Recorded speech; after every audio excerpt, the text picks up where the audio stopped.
Hello everybody, this is another Pure Power special. We got a request show for King of Colosseum 2, and with me I have JM Factor. Hey, what's going on?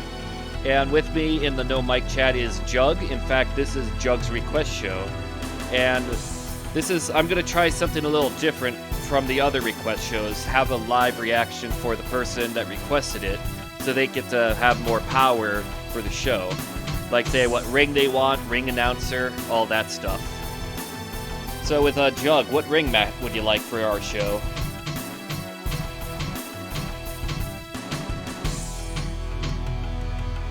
Gotta wait for them to type out. The Blue-Red Classic from All of Japan. Alright, will that be for the whole show? Gotta put it on just regular pro wrestling fans because we got a wild, varied show tonight. Yeah, because we're not doing a brand specific. Yeah, because we got a bunch of different wrestlers and legends, and legends always get the whole crowd together. Yeah, because go. Because we got some wild matches for Jug. Jug wants a fatal 4-way to start the show, followed by Goldberg. Then we got Vader, the Muto and Kawada as a tag team. And then the main event is a crazy one that you got to see to believe. Alright, what's the main event? Antonio Inoki and Giant Baba versus Hulk Hogan and Andre the Giant. Oh god, what a political minefield. Oh man, that's going to be a great 30-minute draw right there. Vince McMahon is in the back, he's going, ah! Exactly. What stadium shall we have our show take place, Jug? This better not take place in Kurikan Hall. Oh my gosh, if it was this better not be a different Ariake. This Tokyo Dome. Be... And we'll do the one with all the cool stuff. Alright, the New Japan version. Yeah. And our referee to start the show, we got many types of referees.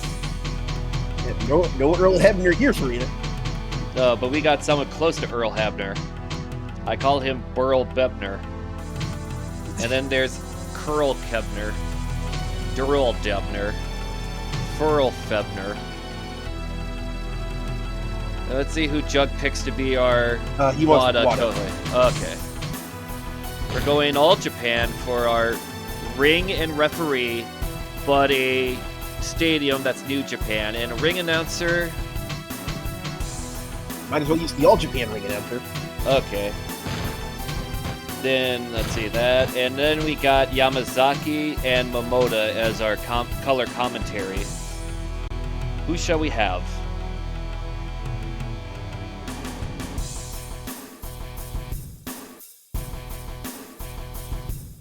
Okay. I'm going Dom DeLuise, Japan guy there. Alright, and we are gonna start our first match. Fatal 4-Way, Dynamite Kid, Wild Pegasus, Tiger Mask, and Naomichi Marufuji. This is gonna be what fuckery are we gonna see here? Don't know yet. We're gonna find out. It's gonna. I've yet to see Wild Pegasus or Dynamite Kid in the game. Oh, so. Oh wait, really? Like how their theme songs and all that. It's kind of funny. This Dynamite Kid has the Black Tiger theme. I just found out now. I guess they couldn't come up with a rendition for Car Wash. It makes sense though, because he was a Tiger Mask rival. Yeah, I can see that. It's a good I was pick. looking through the templates, through some of the move set templates that Red and Green had. They freaking had Willem Ruska. Oh my gosh, that is a very wild his model. choice. Well, they have probably his stuff, right? But his moveset template for Willem Ruska. But there's a lot of pancreas guys. You know what I mean? Not a lot of wrestlers in that moveset template. I just realized Wild Pegasus. He's coming out to the same thing as Dynamite Kid. In reality, he found him as a role model, so why not go full and beyond? Wait, they couldn't come up with a rendition for his early 1990s New Japan theme? Probably not. It's in Tokan Retsuden. Yeah, but here's the thing, though. That's a Dreamcast game. We got a PS2 game. Sony goes above and beyond what Sega can. No, Wild Pegasus is an import. He's in 3. I'm making jokes, don't worry. And 3's on a Sony game console. You see, when it went to the Dreamcast, they said fuck it. But Jug is asking for a percentage prediction. I'm gonna say probably in the 80s. Because we got a lot of wrestlers that will get the general wrestling fan excited. Oh, here comes fat, out of shape, Tiger Mask 1. Yeah, they got the modern version of him for the game, which I kind of find humorous. Well, modern at the time this game came out. But yeah, Jug just retyped out the full card in no mic chat for you, JM. Alright. But he was running Shudo and going through an embezzlement issue. Yeah. That's Jug is predicting a 72% for this match. Alright, I'm gonna say 77. Alright, let's see who's the closest. But until then, we got freaking Sweet Rave Party man, Marufuji. While Jug is like marking out. Yeah, he's got the dance gifs out there. The little lightsabers come off as those rave nightsticks. That's the best part. Okay, so I'm looking at the card here. Misawa versus Bruiser Brody in the semi-main event. I'd be interested to see that. Bruiser Brody gonna no-sell all of Misawa's moves. Misawa's gonna make him sell with a couple elbows. Too bad this is not like a Fire Pro with custom weapons, so you can have Brody with the chain. No, because somebody made the chain as a custom weapon. Or like in WWF No Mercy, where you could just have a giant block of cheese as a weapon. Let's see. Okay, Shinya Hashimoto and Chono versus Stan Hansen and Johnny Ace. Okay, I'm curious about that one. It should be good. Of course, I think Hashimoto Chono will win. I don't know, man. Watch out for that Cobra Clutch suplex from Johnny Ace. That is a high crit. That's probably why Jug put them in the matches, because the unpredictability wild card. Yeah. You know, in the workshop, somebody actually made a version of Johnny Ace's Cobra Clutch, the one that he used on the turnbuckle. Ooh. So he's literally Cobra Clutch suplexing you onto the turnbuckle.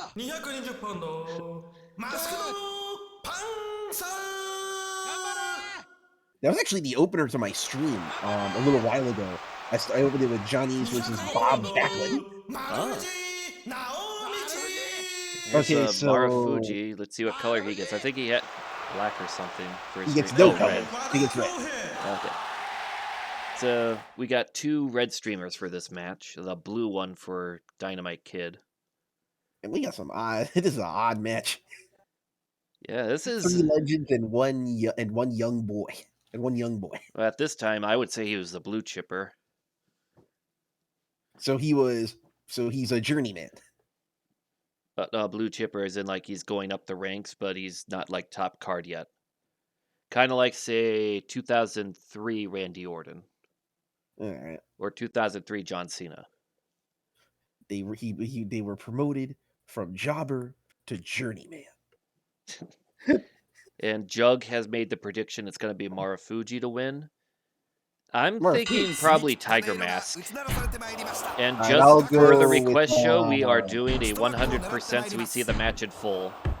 Matchmaker, we had to put them at fast pace so we could get to the other parts of the show. I'm going to go with Wild Pegasus. All right. So far, he is... Oh, look at that. This match... My gosh, 100% is so slow.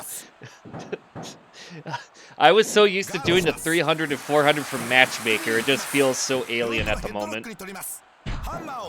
Oh, man, look how long we were doing Matchmaker. Oh, for like 2 or 3 weeks. We have yet to do the bonus shows, which I think we should do in the future. Just to see how it goes. There are some crazy matches we could do for, like, say, the All Japan one, where you got Goldberg, Hulk Hogan, Bob Sapp, Terry Funk. And then, of course, we have some MMA fighters in wrestling here, like Mark Coleman and Heath Herring. Then, of course, we got your favorite one, X1 for World Japan. You have to make an MMA card for a wrestling crowd. Oh, God. I am not looking forward to that. Yeah. And thankfully, the World Japan, like, the requirements are the most lenient of everyone for the average match quality at 65%, while everyone else is like 70. Nah, no lie. I'm actually surprised in the New Japan side that we didn't have to do an entire Ultimate Crush show. We did do the Ultimate Crush. We just had one MMA match, which was thankful. I think even the developers said, you know what? Yeah, let's just make it lenient, because if we just do a whole MMA show, no one's gonna pass. And of course I cheated by just having, for the one MMA match, everyone's in their wrestling moveset. Just get it over with faster. And somehow it worked. And somehow it passed. Yeah, and I shaved my head. Because it had a better rating than the Yasuda match, which I thought would not happen.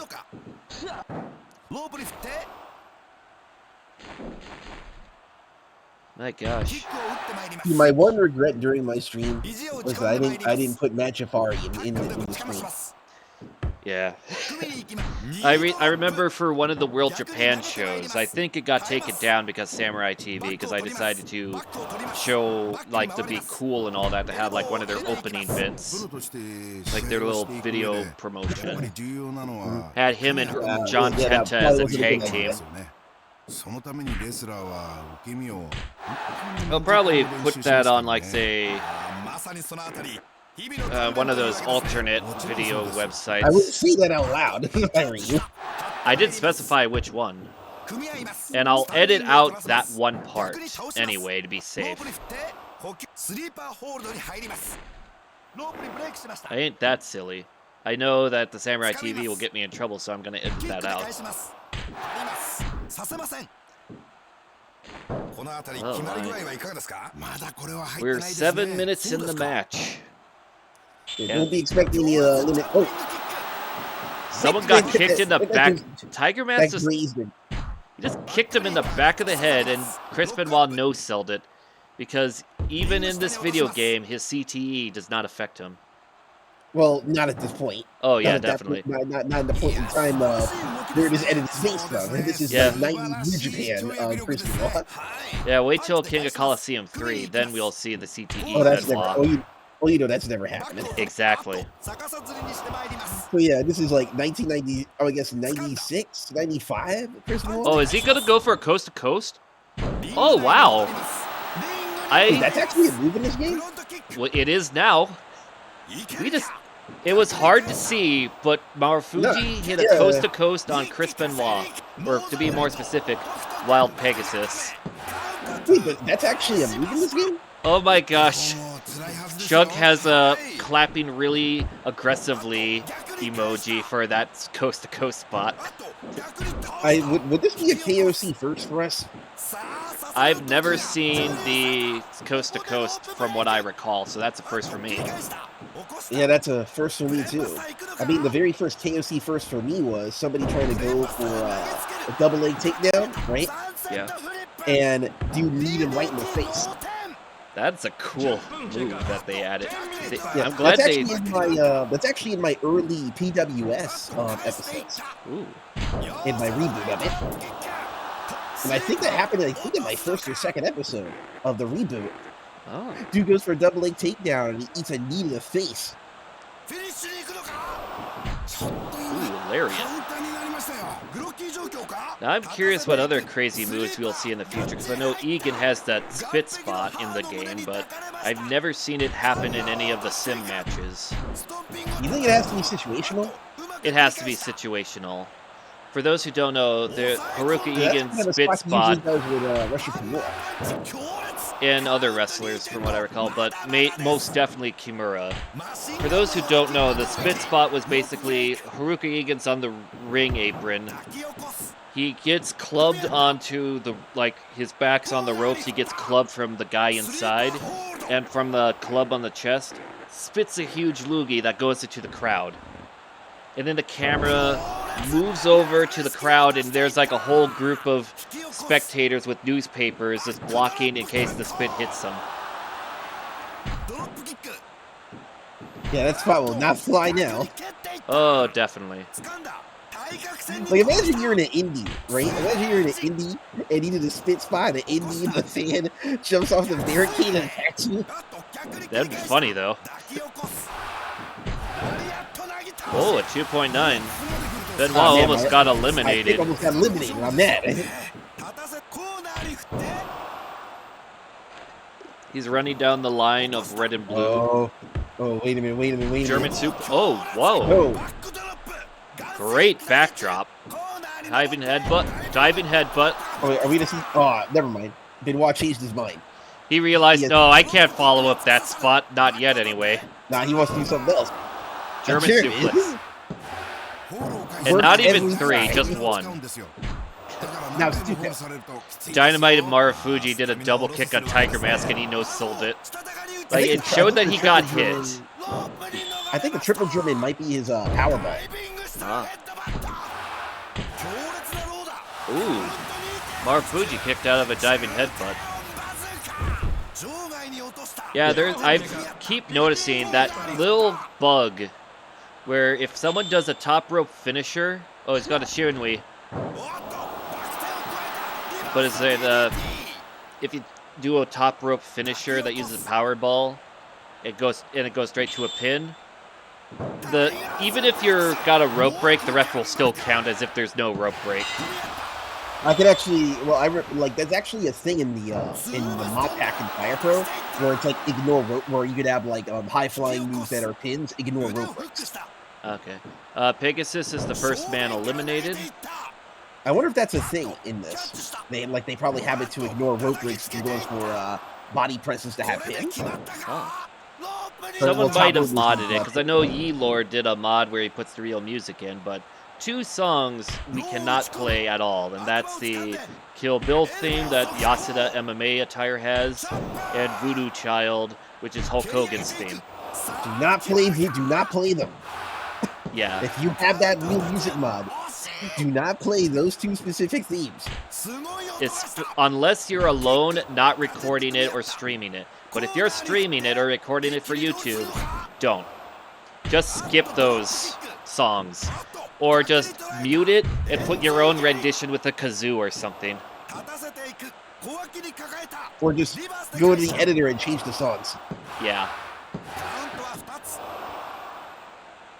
So the crowd is going nuts from the sounds of it. Tiger Mask is just hopping around, showing off his calisthenics. Trying to burn calories. Oh, Jug says even the WWE Network edited out Voodoo Child. Makes sense. The Jimi Hendrix Foundation, they charge heavily for that song. I wonder how much WCW is paying. Knowing that it's Ted Turner, I'm gonna guess a good 10% of their annual losses in the later years were from Voodoo Child. Oh, moonsault. They stole the spot. Yeah, because it looked like Marufuji's eliminated. But yeah, that's the second time I saw that happen, where someone's doing a top rope move and someone's climbing up at the same time. Dynamite Kid taking that time to get a breather. Wow, how ironic. We're down to the Tiger Mask 1 and Dynamite Kid. How ironic. We're full circle. All we need now is Bret Hart on ringside cheering for Dynamite Kid. Please don't let this have a lean finish. It's gonna go for a... Not even the referee sold that. You ain't wanted, not selling. The referee... That'll work for me, brother. It was hitting the referee. The referee no-sold it. The ref is not taking bumps today. This ain't red shoes. Oh my gosh. Wait a minute. Oh, Missile drop kick him. him. And they're both down on the ground. And once again, since they're both middle-aged at this point in time of their careers, they're taking a breather. He's going for a tombstone. Oh, wait. Tombstone power. No, like Chris, I feel like everyone and their mother, even in Fire Pro D, had a tombstone power cracker in Hero. Yeah, I can believe that. Ooh, nice little spin kick. Snap suplex. I'm like seeing like Liger do a tombstone, Tiger Mask do a tombstone. My gosh, it's like if they recently made an AEW video game and everyone has a super kick. No, like a lot of guys in Fire Pro D, believe it or not, had tombstones. Or like how WCW NWO World Tour, almost everyone had a power bomb as a finisher. Not everybody did a power bomb. But I mean in that game. Was it the same power bomb or were it different? Like different variations of a power bomb. But then Virtual Pro Wrestling 64, they changed it up a bit. Yep, that's got to be the end of the match. There we go. That's the finish. Dynamite Kid gets his revenge. And now he's gonna go home and beat his wife in celebration. To play while Car Wash 90s while his All Japan B Car Wash plays.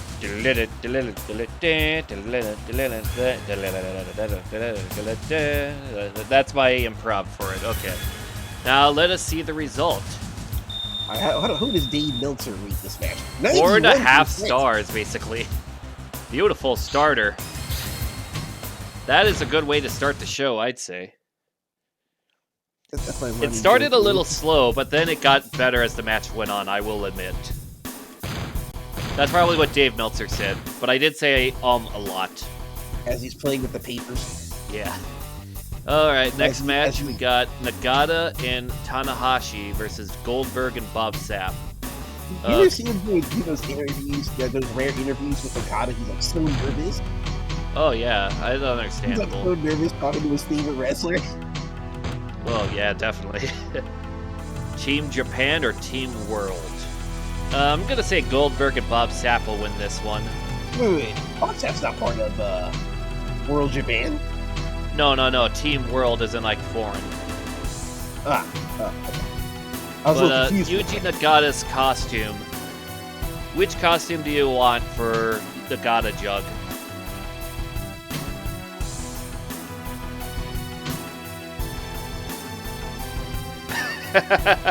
No.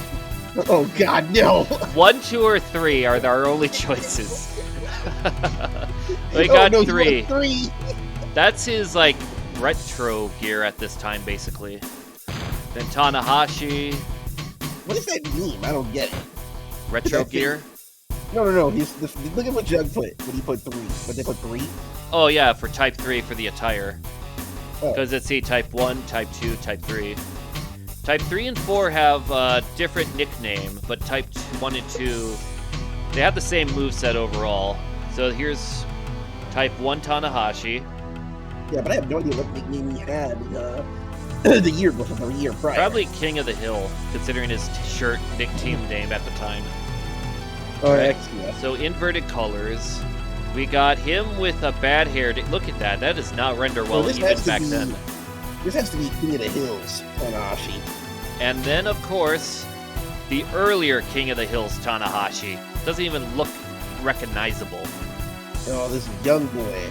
Alright, we got Type 2. And be sure we got everything all set for this.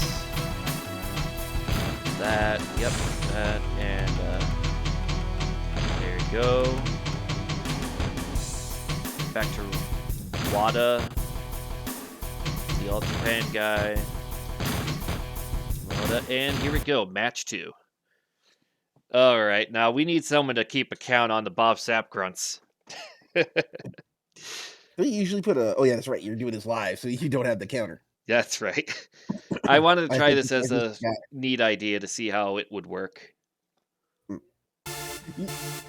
know, I was actually wondering this the other day, the last time we spoke.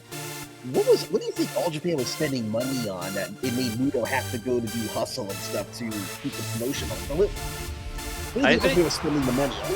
I think he was trying to break even after the financial failure that was that Wrestle 1 Tokyo Dome show, where the main event was Bob Sapp versus Ernesto Hoost. How much did draw? I think like 30,000. Because like he paid for a lot of Pride fighters and whatnot to wrestle at Wrestle 1. Well, 30,000 nowadays would be a pretty good number. Yeah, but this is the early 2000s when 40,000 was the minimum you wanted to make a profit at Tokyo Dome. Also, there was that 2001 Tokyo Dome show that got 38,000. I know when it comes to those wrestling show streams, one that I'm getting a lot of requests from, mainly from Zach, is the 2004 Pro Wrestling Noah Tokyo Dome show. Oh, cool! They have his little... One! We got one. I'd never seen this happen for Goldberg. That is so cool. Then again, every wrestling show request I have for Goldberg is like the one without the entrance ramp, like Kawasaki Stadium. Alright, so I guess that's another AOC first for us. I really like that pyro. They did a good job working on that for the game. It really made me think WCW Goldberg. This is gonna be a cool match. Well, so far we only got one grunt. Oh yes. It's like of all the grunts in this game, the Bob Sapp one is the best one.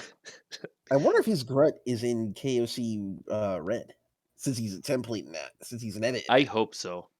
'Cause I think they did reuse a lot of assets from the first one for this. Yeah, too bad I can't make templates easy in Red.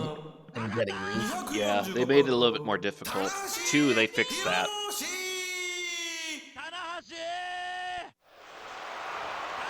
Gets one. Oh, there we go. 2 streamers.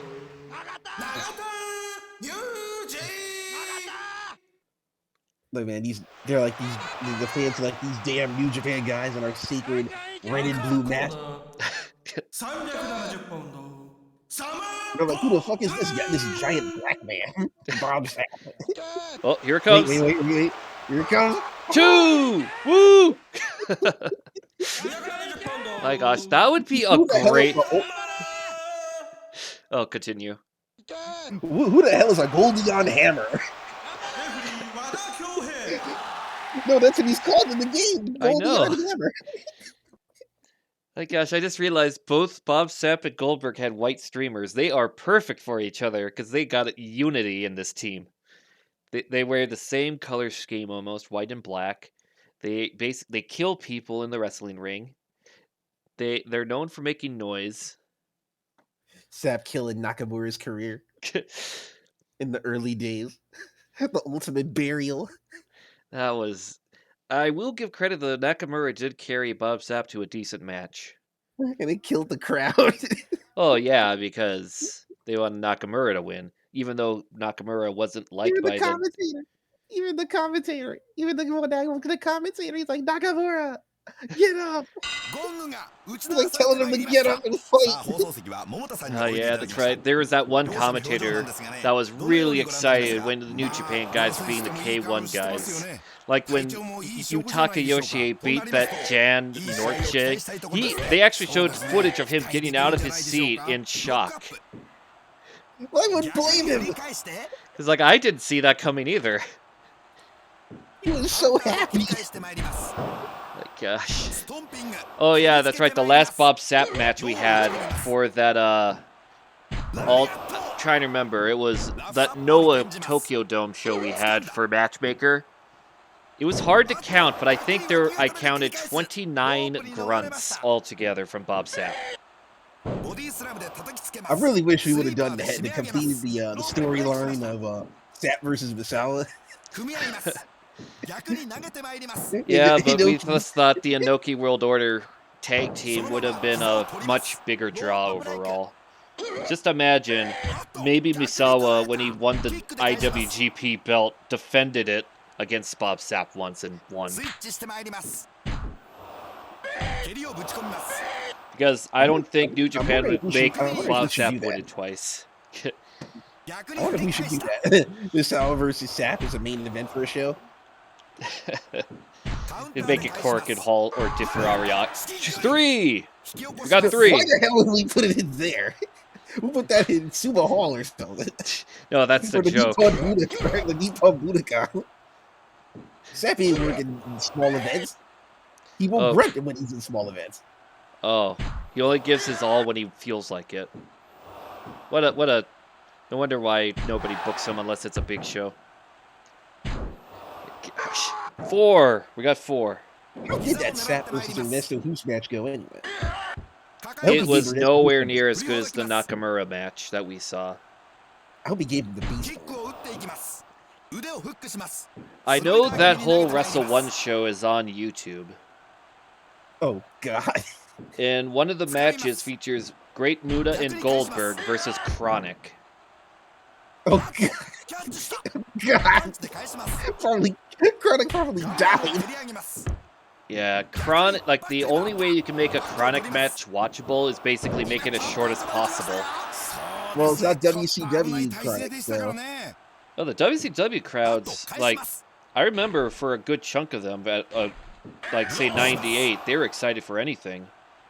They treated, when WCW Nitro came to crowd, they treated it like a party. Yeah, it's not like, this wasn't like 2000, 2001 Chronic when they were over. Oh, yeah. But then, like, 2000, 2001, it was like, hey, guys, the circus came to town. Let's go and laugh at it. 99 WCW, I did not like that one that much. There were some positives, like, say, Canyon. Yep, a lot of luchadors around that period. People were learning not to question El Dandy. I think some of the Gaia Japan girls were showing up from time to time. Oh. That angle with Bret Hart with that bulletproof vest, just knocking out Goldberg, that was good. But, like, overall, WCW 99 was... it was too inconsistent of a product. Now, speaking of inconsistent, me, Zach, and Boris watched the 01 show yesterday.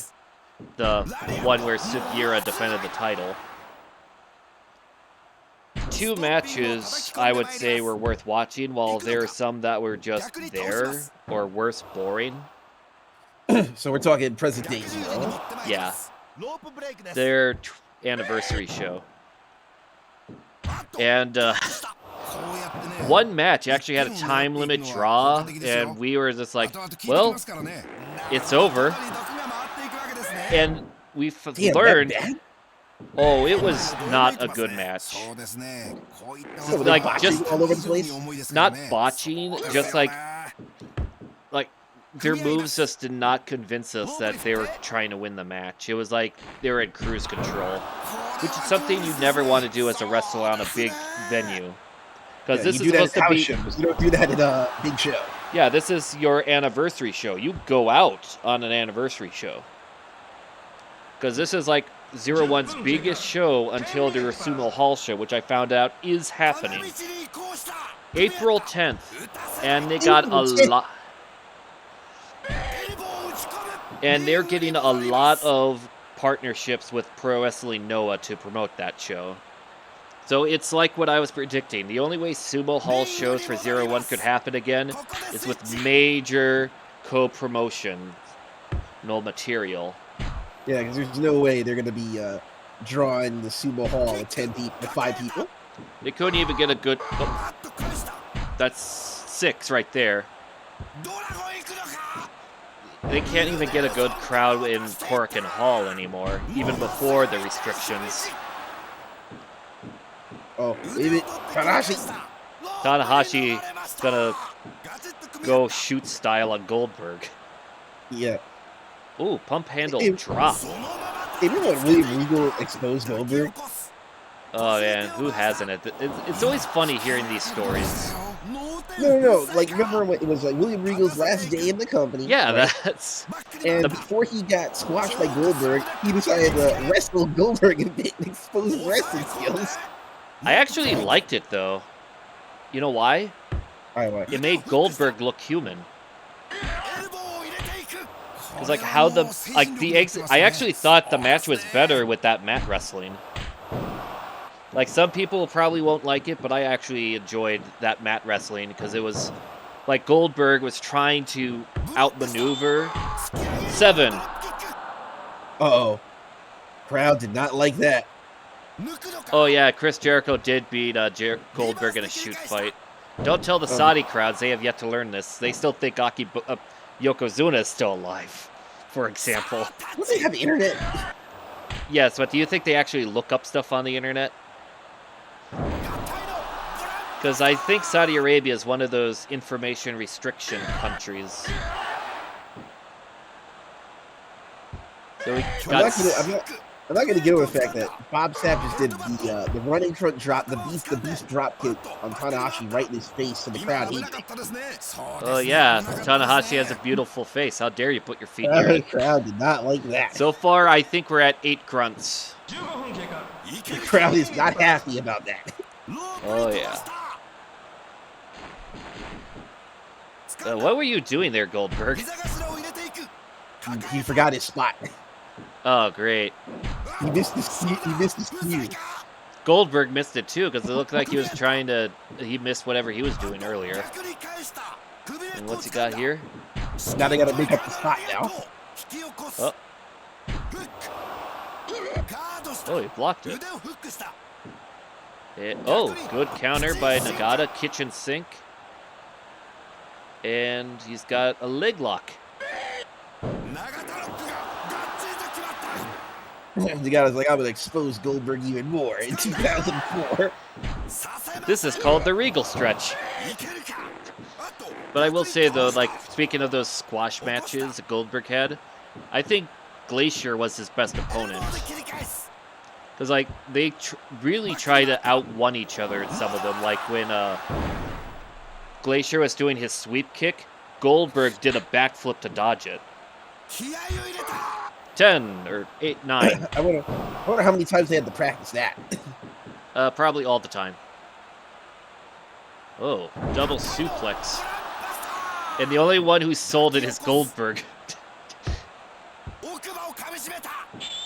Oh, 10. No. Perfect 10. He's bomb.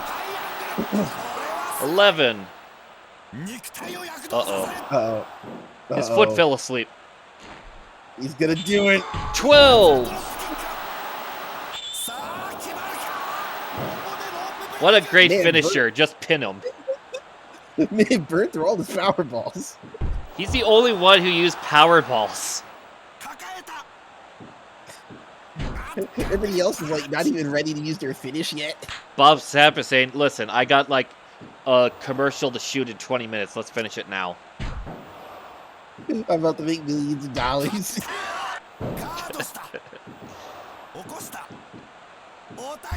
14. Oh no. 15. Non-powerball beast bomb. That's the finish. 15 grunts. Unless he does one more at the end of the little result there. Ah, no more grunt. Well, I mean, he got the pin. Wait, is he gonna grunt? Yeah! 16 grunts. We got it, everyone. Now let's see the percentage. I'm gonna say 60s. Dave Meltzer right this man. He's like, what? Piece of shit match. Okay, we got a 69%. Let's see what the result is. They liked it. They liked it. Bob Sapp's grunts bring in money. Okay, now the next match. Oh, you're gonna love this one.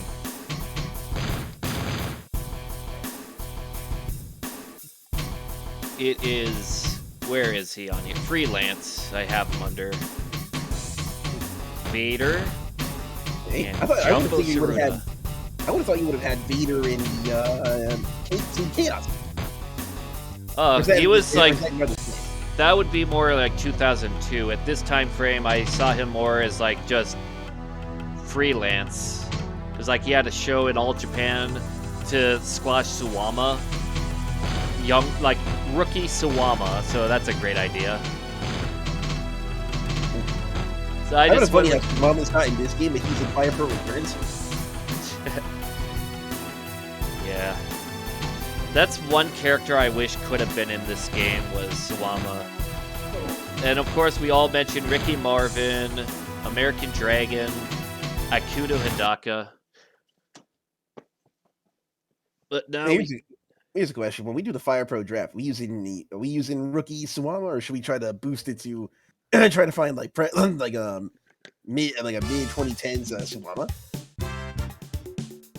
The most say Returns was his only appearance, right? Yeah, that was his only appearance. We'll have Young Boy Suwama. Guess people will just have to cope with Young Boy Suwama. He will earn his stripes. The more he wins, the more he gets stat up boosts. But yeah, here is Jumbo Tsuruta. Yeah. Too bad this is not like the KOC Red and Green, where the crowd is doing the Tsuruta. Oh, you know what I mean? Yeah, not just that, but I think they had his official theme in there too. Yeah, they had his official theme. Yeah, one thing KOC Green and Red had that I liked was Giant Baba was a commentary choice.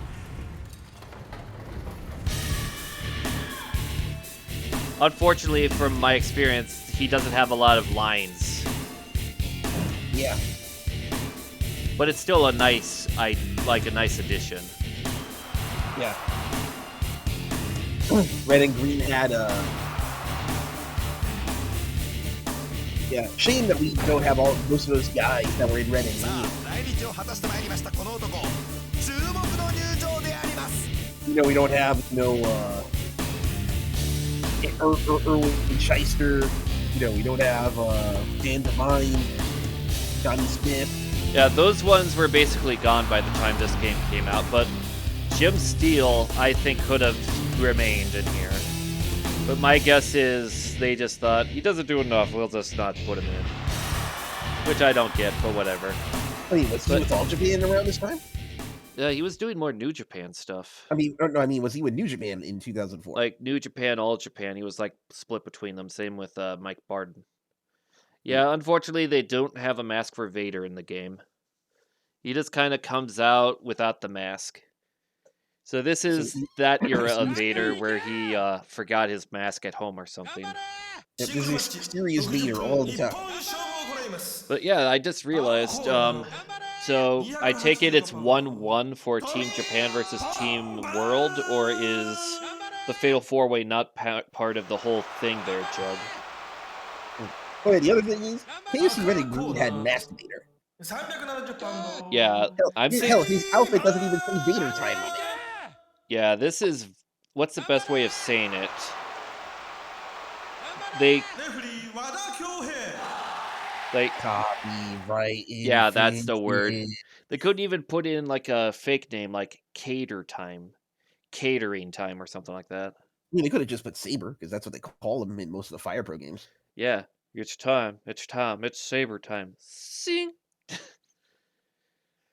Yeah, this I'm gonna go with Tsuruta. Because he's very OP in this game. When is he not OP? Have you done Tsuruta versus Inoki?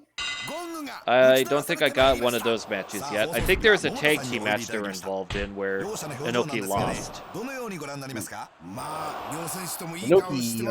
in a giving mood, I guess, but eventually he's about to take. Yeah, this is the one time where Inoki puts people over, is this video game. Which is strange, because he's got, like, some of the highest stats overall, but, like... Yeah, but eventually he's gonna peak. Yeah, but I've never had him win in any of the sims for this game. No. Vader looks like King Kong Bundy, says Jug. You know what? I will accept that. Kong Bundy! So does that mean that the crowd has to count to 5 if Vader wants to win? Well, he wasn't doing that. Bundy wasn't doing that in the time that he was in New Japan. Well, too bad. We're gonna bring it here. The man even wore a cape. I'm sorry, but see, imagining King Kong Bundy wearing a cape, it does not compute. No, I'm dead serious. Well, I Like, believe look up you, his, but like, it just... Like, look up his appearances matches on World. We gotta see those in the future. Like, This man was coming down to the ring wearing a cape like, with his I don't know. onesie. I'm sorry, but like, I can't imagine King Kong Bundy wearing anything besides his onesie. Like, him in casual clothes does not compute to me. Which is why I found his appearance in Married with Children so weird. Yeah, there is like... Oh my gosh, Jug just posted a picture. Oh wait, yeah. Oh my King Kong gosh. Bundy in the WWF wearing a cape. He's wearing sunglasses. It does not fit him. Like, I'm not saying like in size it doesn't fit. I mean like as a character it does not fit him. That is so weird. Yeah, you should. I wonder if they like. If I ever find the ones on World, I'll let you know. Alright, because like people talk about how there's that. Oh, sorry. Where he's like younger, coming out with a cape. It just reminds me about those photos of Kane at a house show wearing a cape. People say that doesn't fit. Kane with the cape fits more than King Kong Bundy with the cape. My gosh. This man is like so shocked. I cannot compute this. It's right in front of me, and it's still hard to believe. It does not compute. Does not compute. Oh, an alley-oop. And they fell asleep. They're taking a nap. So you gotta remember, Jumbo Tsuruta had to come back from the dead to be part of this match. And Vader is like semi-retired at this time. He wasn't doing much bookings after the whole leaving Noah in 2003, 2002. And also that World Japan gig. Didn't he only do like a few matches for them? Yes, but 1 or 2 matches in World Japan will make you exhausted too. Especially if one of the matches is Don Fry. I think that's the only match from World Japan you could find on YouTube.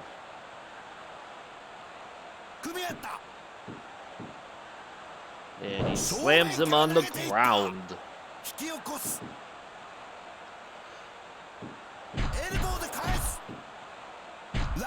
The crowd's getting ramped up, that's good.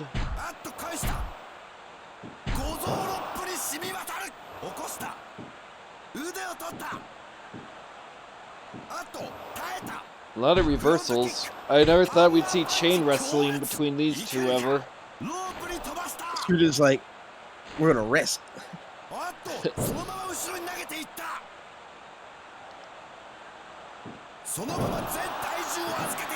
I think I skipped a couple frames there because like he ran from behind, but apparently at one frame was apparently in front of him all of a sudden.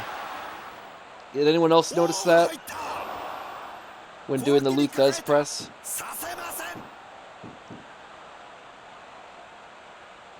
Just going over to that side of the ring because it's much closer to the cameras for this spot.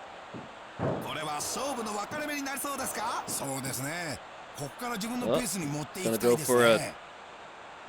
Ooh, knee from the top rope. He's gonna go for a lariat. Nope.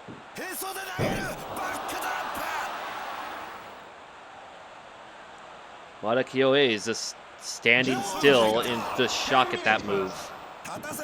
I don't think he's moved. Oh, yeah, there he's moving.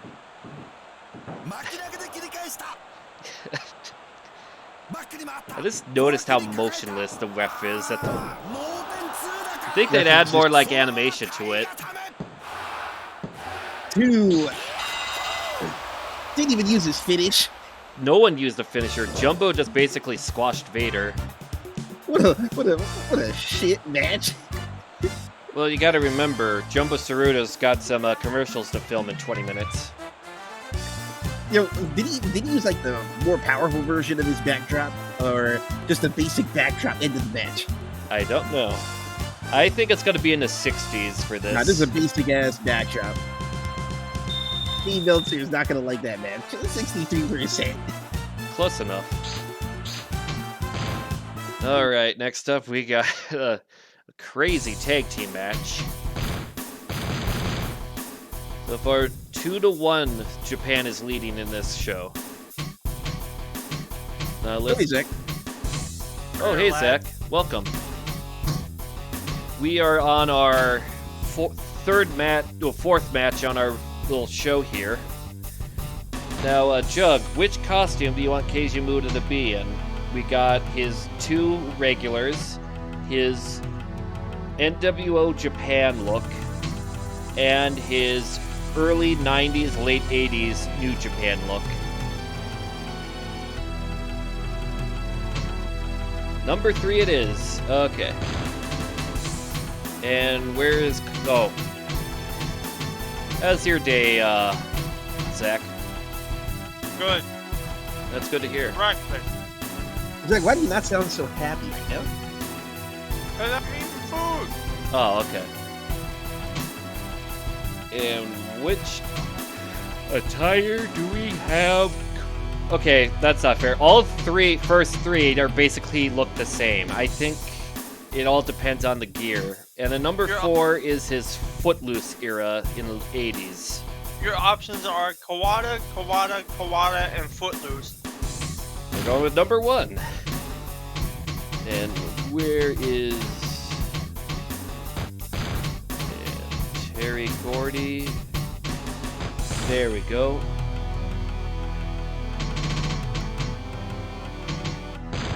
And now match 4 in our Japan versus the World request show by Jug. Let's see what the crowd is thinking. How would this be doing right now if it were a matchmaker show? Let's see. Our first match had a 91. Our second match was a 79. Third one was a 63. I think we're doing well so far. I think we would pass. It's funny now. Now, whenever I see Japanese wrestling and we get shots of crowds, the first thing I think is matchmaker. Way to go, Quirk. Yes. That's your fault. I know. We still have one more series of Matchmaker to do, and that's the other bonus shows we didn't do. All Japan, 01, and World Japan.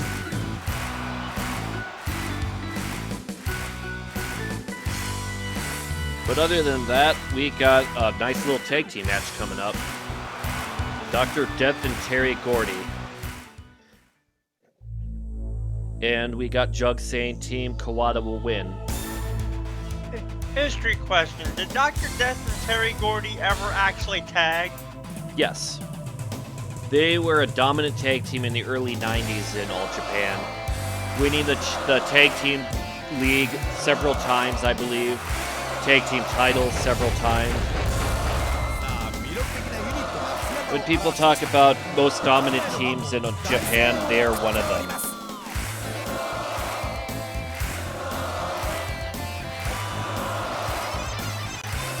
And again, Dr. Death was a very good tag team wrestler for a lot of great teams, like with Gary Albright, Mike Rotunda, and several others that I can't think of off the top of my head.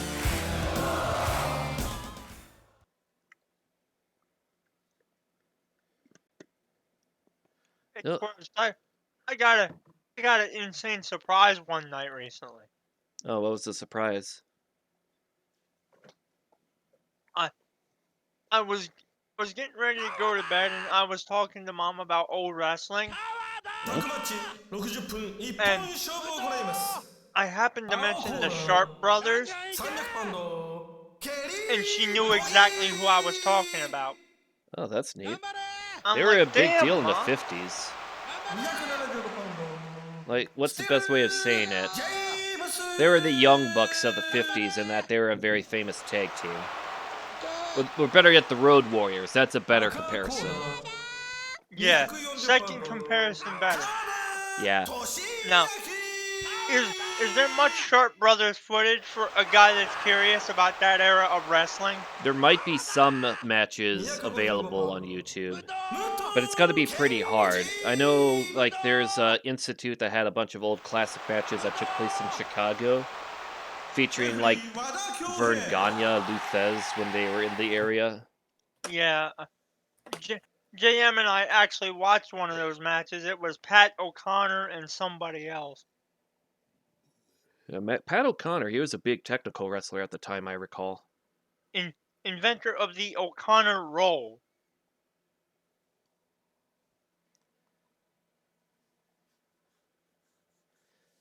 How did that move go again?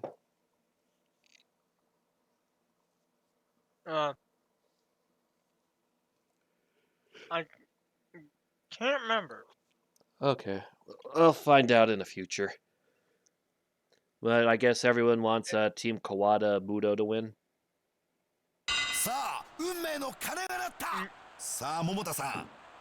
Normally I go with the Japanese team.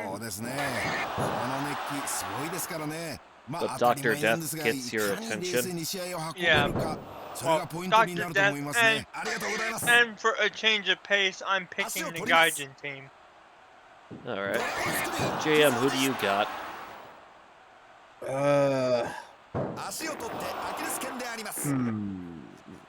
This is tough. I'm gonna go with the Kawada Muto team.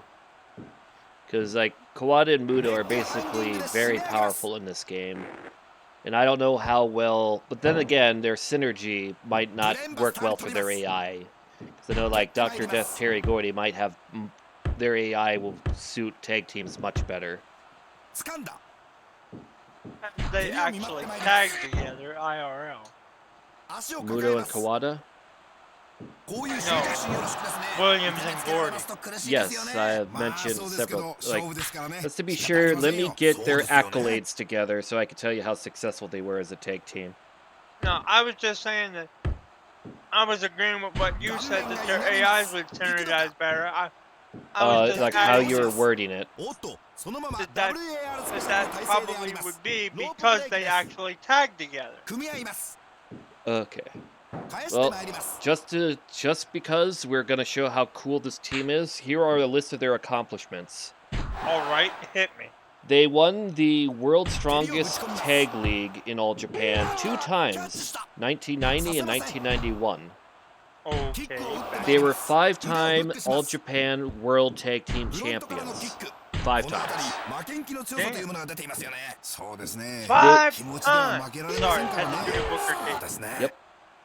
They won the WCW World Tag Team titles 1 time and the NWA World Tag Team titles 1 time. And were given Dave Meltzer's Tag Team of the Year in 1992 in the Wrestling Observer Newsletter Awards. They even appeared for a cup of coffee in ECW. They what? Yeah. Now I'm gonna have to find that. 1996, where they fought the Eliminators. They were basically there to put the Eliminators over as the dominant tag team of ECW. Now, JM, you remember the Eliminators? Oh yeah, I remember the Eliminators. Who was the Jannetty? I would have to say Cronus. Exactly. Now, Zach, you remember the Eliminators tag team? Vaguely from ECW tape. Okay. Do you want me to go show off what they did? Yeah, because you've got to remember, I was not alive for most of the 90s era of wrestling, so what I know from, even though they weren't on tape anymore, I still call it tape, even though they're DVD. Understandable. The tag team was Perry Saturn and John Cronus. They had good synergy together. They had a cool tag team move called Total Elimination. Oh, that Total Elimination everybody marks out for every time they see it in a goddamn tag match now. Oh, because it's one of the best tag team finishers ever. Am I right or am I wrong? I mean, you're not wrong. Like, Jug, What's the best tag team finishing maneuver in your opinion? Let's see what Jug says, because for me, it's total elimination. I want to see what everyone else says.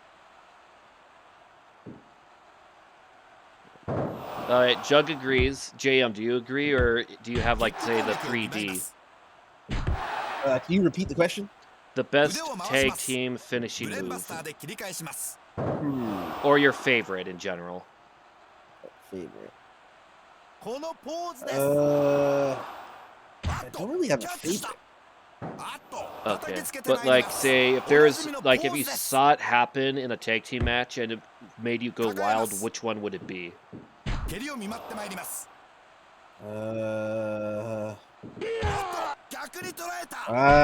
don't know. Okay. In Zach, I'm gonna say he's gonna go with the Zackening. For two wrestlers named Zach, do a double lariat. No, I'm sorry. Nah, that would be my tag team finish if I tagged with ZSJ. Alright. But no, for favorite, it would probably be, you know, the Rocker's double crescent kick into double elbow drop. Oh, that's a good one. But then again, I'm biased because the Rockers are probably my favorite WWF tag team. Nothing wrong with that. So I was looking up. I have good news. Perry Saturn is still alive. Underrated tag team finisher. I'm gonna say that move that La Resistance had. I thought that was decent.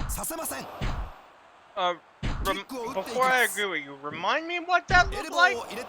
Basically, both of them have you up on their shoulders, and then they kind of like how the overdrive works, but without the overratedness of the overdrive, where they, like, think of like a neck breaker, swinging neck breaker, but they have you up in the air, where the other guy's holding your legs and the other guy swings you down.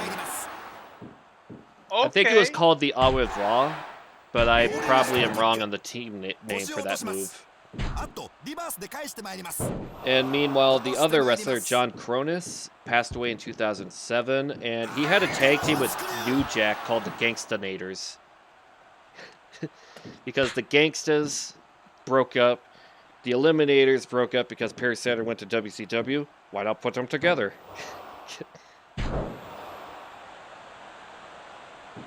Wasn't the Gangstanators a short-term thing, though? Yes. But they still went far in terms of the tag team division of ECW. Like, correct me if I'm wrong, but I think they were together for all of, like, what, a year, maybe 2? Yeah, but that's like 5 years in ECW time frame. Yeah. So, we're saying that ECW years are pretty much the same as dog years. Oh, definitely.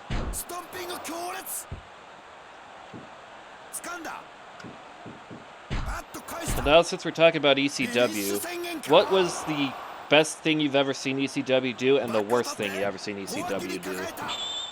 We'll start with JM or Zach. Which of you two can start? Wait, what was the question? What's the best thing you've ever seen in ECW and the worst thing you've ever seen in ECW? You guys ever saw the Spike Dudley Mike Austin match? Oh yeah, I thought that was a good one. Yeah. Freaking Spike Dudley getting thrown through every table in the ring. That's your favorite moment? Yeah. The very beginning of the match is my favorite moment, where Mike Austin just grabs him and just yeets him out of the ring through 4 tables. Oh, just a quick interruption. Jug says that the G9 from Crime Time is a very good finishing tag team finisher that's underrated. I've never seen it, so I'll believe it. But, since, okay, Spike Dudley getting murdered by Mike Austin, best thing ever in ECW, quoted JM. What's the worst thing that ECW has ever done? They cost us a chance of seeing Kurt Angle in ECW. Oh, yeah, with that crucifix spit? Yeah. No, just think about it. Just think about what would have happened if they would have got Kurt Angle. Well, that would have been great. Like, can you imagine Kurt Angle in the land of extreme? He would make a good heel, like, what's the word I'm thinking of? Like how Steve Corino was a heel, where he's trying to be a pure wrestling guy.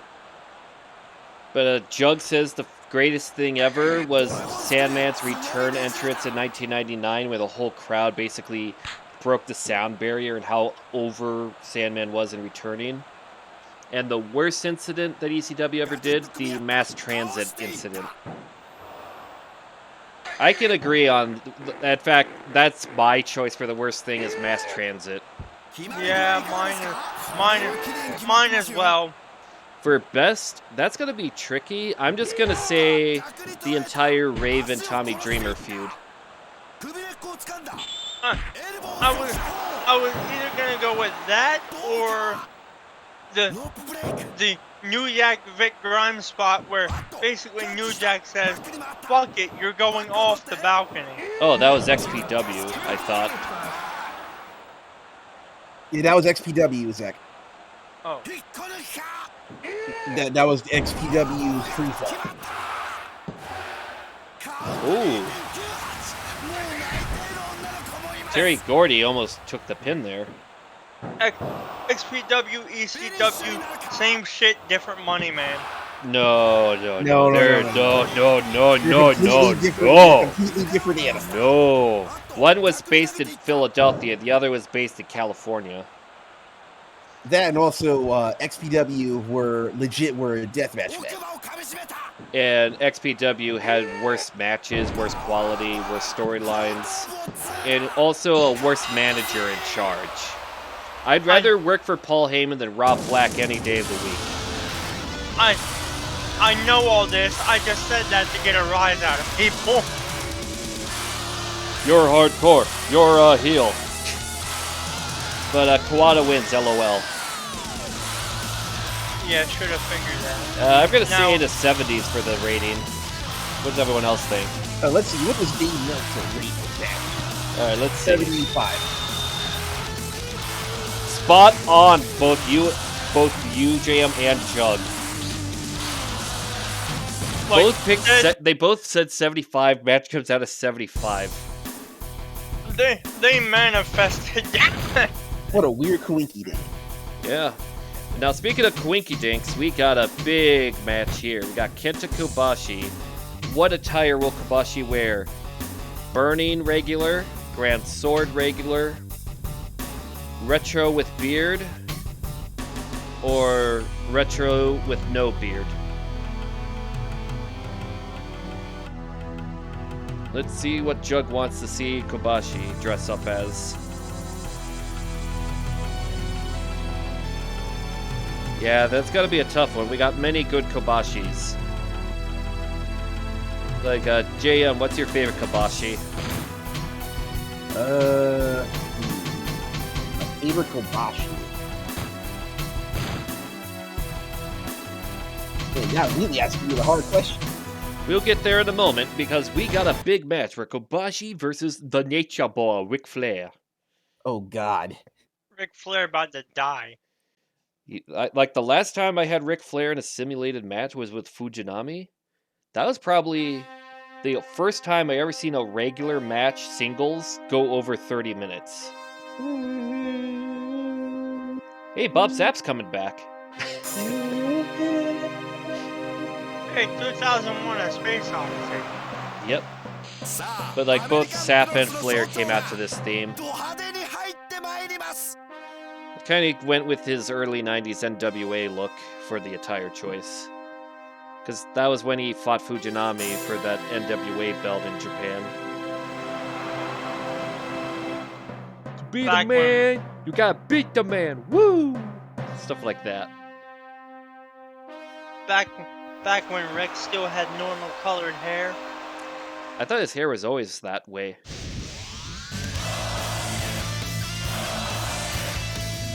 Yeah, you're right. His hair was always white. We got 180,000 Kobashi maniacs chanting for Kenta Kobashi in the stadium right now. As it should be.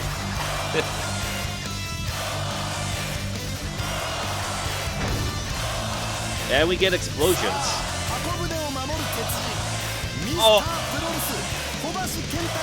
All bowed down before Mr. ProRes. Okay, now what? Stay there until his entrance is complete. Oh. You heard of Jab. We gotta keep kneeling. Get back down to him! Okay. Kneel before you get Baba chopped in back of head. Oh, fuck. That would actually suck, wouldn't it? Take a Baba chop to the back of the head? Just a chop in general. Especially if they put all their force in it. Like For this Baba match, style. I'm thinking Kobashi is going to win because he is so overpowered in this game. Yeah. Baba chop. Baba chop. Choppa Kobashi Gopher. Kobashi wins sub 15 minutes. Here comes, I can believe that. Here comes the final boss of Super Fire Perez. Be careful, he might murder Kobashi in the ring. Oh right, shit, that was a thing. Got a New Japan stage, All Japan ring, and ref and announcer, a Noah commentator. My gosh, the only promotion missing here is 0-1.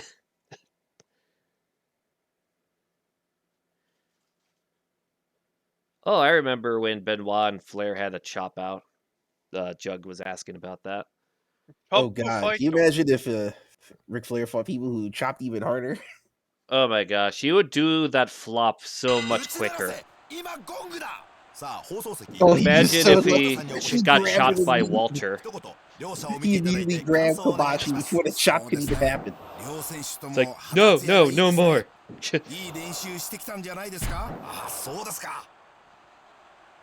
So far, Flair's doing pretty good in the early. He's about to do the figure 4 on Kobashi's jelly knees. Because they're so gelatinous, he won't feel a thing. Oh no, here we go. It's not the same unless it's at 300%. The 300% Kobashi chops are amazing. Like a freaking machine gun. The very first move of the match, Kobashi chops. At least he knows what the fans came to see. Those of you familiar with what an MG42 That's the like? 300%, isn't it? Yes. Oh god, here we go. Chops. Oh my gosh. No wonder why it's Flair versus Kobashi. It's just chops everywhere. The 300% is like an MG42 between 7 and 1,500 rounds a minute. It's like in the early it's like in the SmackDown versus Raw games when you drag it into the corner to chop him. Because yes, the original cyclic rate on the MG42 was up around 1,000 rounds a minute.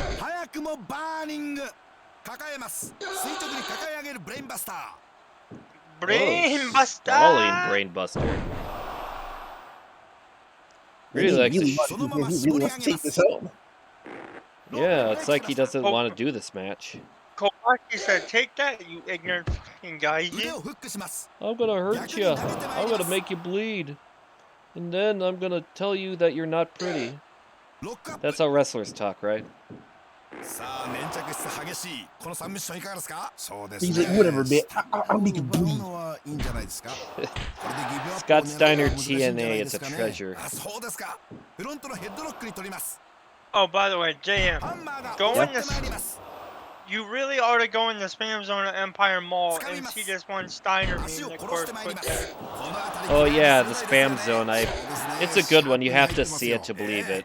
You're telling me that you want me to join the Discord for a meet? Do you just want me to PM it to you to make it quicker? Look, man, unless there's like some mod, hero mod or whatever that I'm interested in. Give me a second. I'm gonna PM it to you. The meme that I showed Zach that Zach found really funny.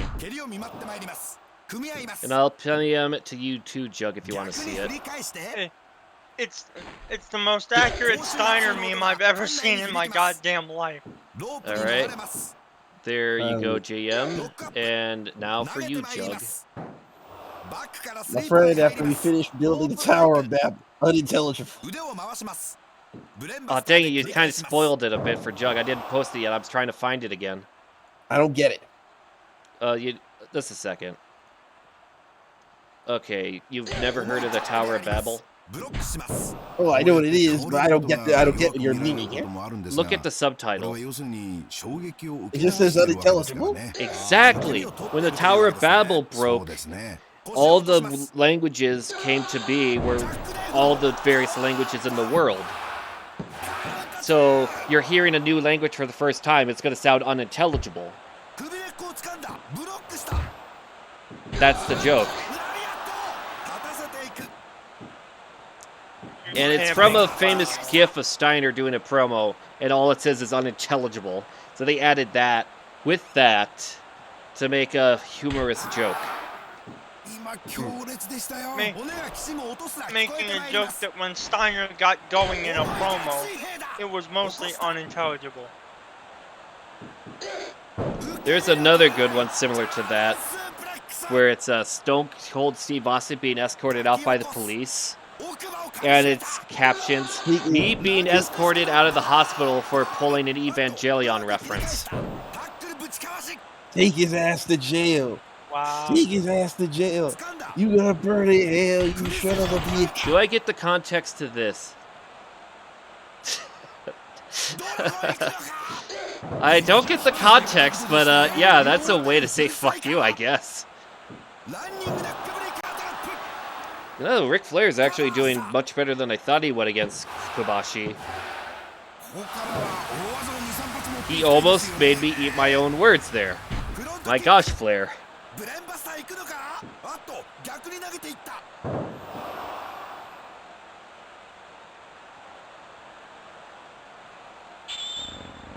Oh, that's got to be the end of the match. Whoa! Flair actually kicked out. I did not see that coming.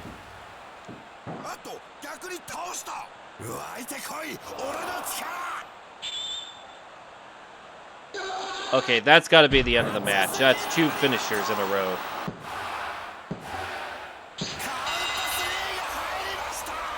Yeah, it was kind of a one-sided, though, so I'm thinking, like, Jug says 88%. I'm going to say somewhere in the 70s or 60s. What do you guys think? Yeah, they were trying to go, woo, woo, woo, woo. Well, let's see what the crowd says.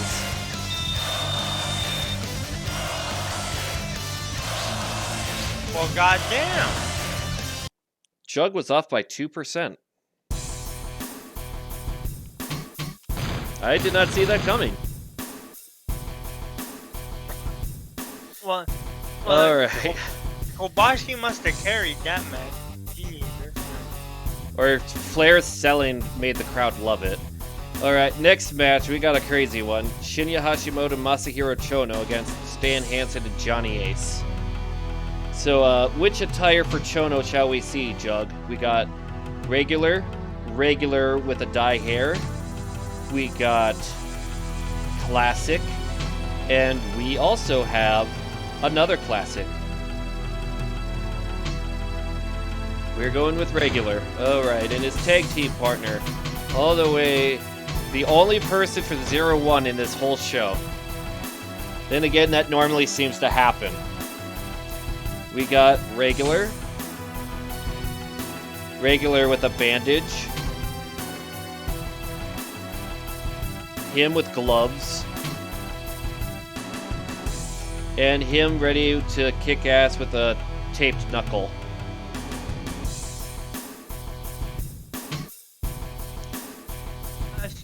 And once again, the original. I'm seeing a pattern here.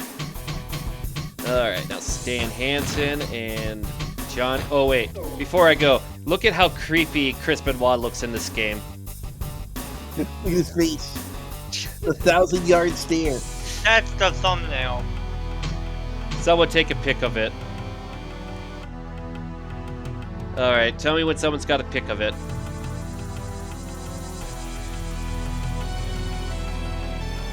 Anyone get it? I don't know how to get it, so Alright, I pressed print screen. I'll take care of it later. And then Johnny Ace. Johnny Ace, aka Johnny Laryngitis. How dare you make fun of me? I'm gonna make sure that your future endeavored. So, yeah, this match, I'm thinking Chono Hashimoto. Oh. My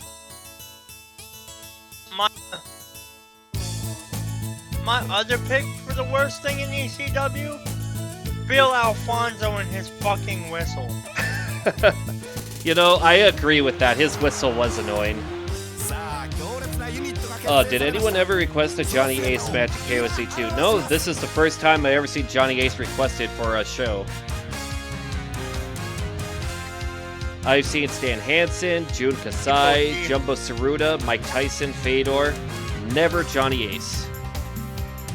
Go D Hall. Lariat, go burr.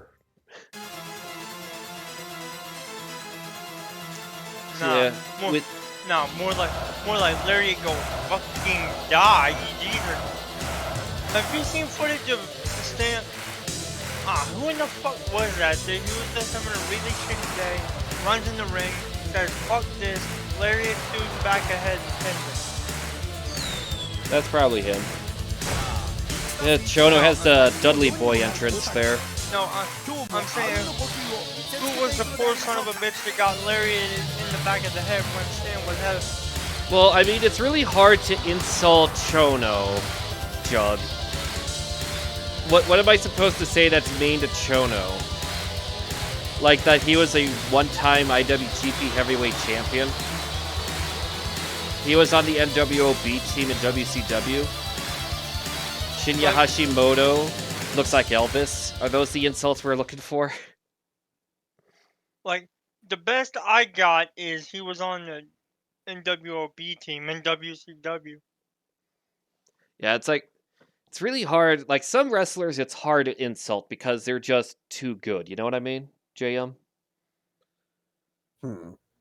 Like, there's some wrestlers you could bant on. Like, say, Steve Austin, we could bant on him for what he did to Deborah. The Rock, his movie career is like, he gets paid a lot of money, but none of the movies are ever good, in my opinion. You mean to tell me you didn't like the Oscar nominee of the Tooth Fairy? No, and don't even get me started on Tooth Fairy 2, this time with more redneck. You mean you didn't like any of the Scorpion King movies or the Rundown? I just liked the first Mummy movie. Didn't like any of the others. Oh yeah, nobody hates Kobashi. I think I have met someone who hates The Undertaker. Because there's like this copy pasta where he's called Under Carter. Because he's always in the undercard and never the main event. I think the meanest thing I ever heard anyone say about The Undertaker is, like, this cucumber farmer is, like, he can't sell cucumbers to him, so he hates him or something. Yeah, did anyone even hear that story, that The Undertaker's greatest fear is cucumbers? Wow. Like, and apparently Bryan Adams and Paul Bearer did a lot of ribs on Taker over the cucumber thing. Like, one time at some pancake Waffle House diner, Undertaker, Paul Bearer looking at the menu. 1 second, Undertaker looks away. Paul Bearer puts a cucumber slice in Undertaker's tea. Taker looks back, sees the cucumber, and starts vomiting and getting, like, just scared from it profusely. Or another time where Bryan Adams got those purple gloves the Undertaker had, cut a cucumber into little pieces, and each fingertip had a piece of the cucumber in it, so when he puts it on, little cucumber bits. Wow. That was the only way people could beat The Undertaker at WrestleMania, was if they grabbed a cucumber and slapped him in the face. Like, we all saw that happen at WrestleMania 30, right? And that other WrestleMania with Roman Reigns. Like, why does man hate cucumbers so much? Cucumbers are perfectly acceptable as a vegetable. I think it goes down to bad experience as a kid where he was forced to eat them and he hated it. Like how some kids grow up to hate broccoli or spinach and they like have a hate to it. Like my mom had that with asparagus, for example, where she hated it so much that one time when like at a dinner table, my grandma said, "You got to eat the asparagus." She said, "No, I'm gonna puke." Says, "Eat it." Takes a bite into the asparagus and instantly pukes. It said, "I told you."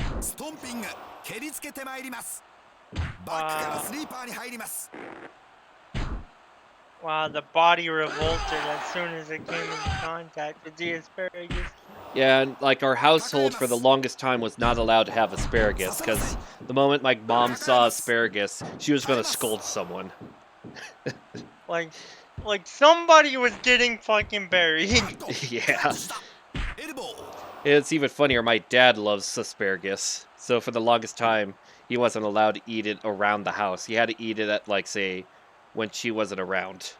Oh, God. It's kind of funny how it works. There's always that one food. Dad's on must suffer. And Jug says that they had the same thing happen with carbonara pasta.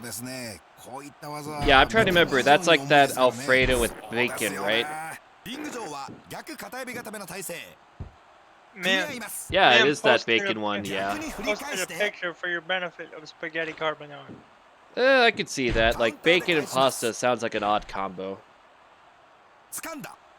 But I just realized I talked over how Hashimoto was just making grunt after grunt, and then someone just knocked him down to shut him up. That's what Johnny used to do a Cobra clutch. The Cobra suplexes and ace pressures. Well, let's see if he could do it. The vegetable I have that with is peas. Really? Yeah, like, the taste doesn't help, but it's a texture thing. They're so small, I never even noticed the texture. They just kind of go down like a funnel. JM, do you have any food like that where it's like you loathe it? Like, say, how Zach with peas, Jug at one point in time, carbonara pasta.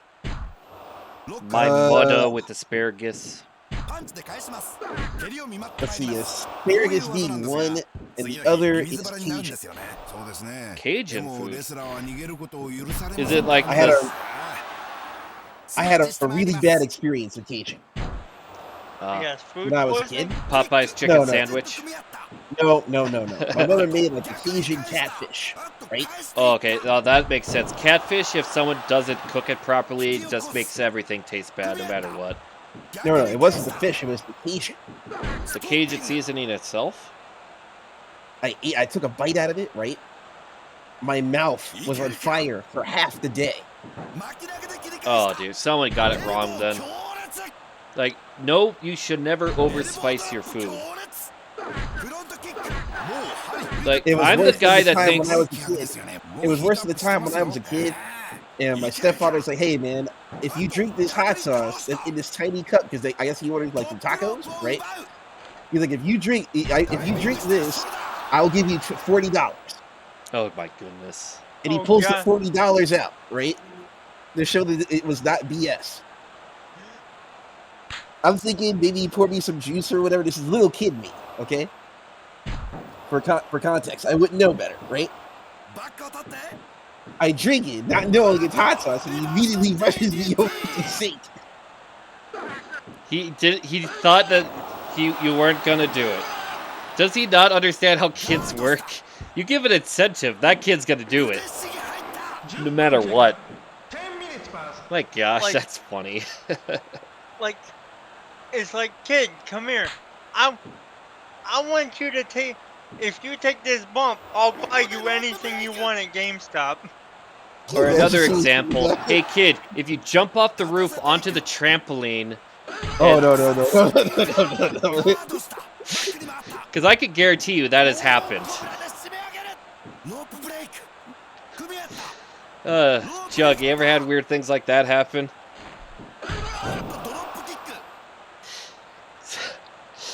Oh man, I just remembered a great story.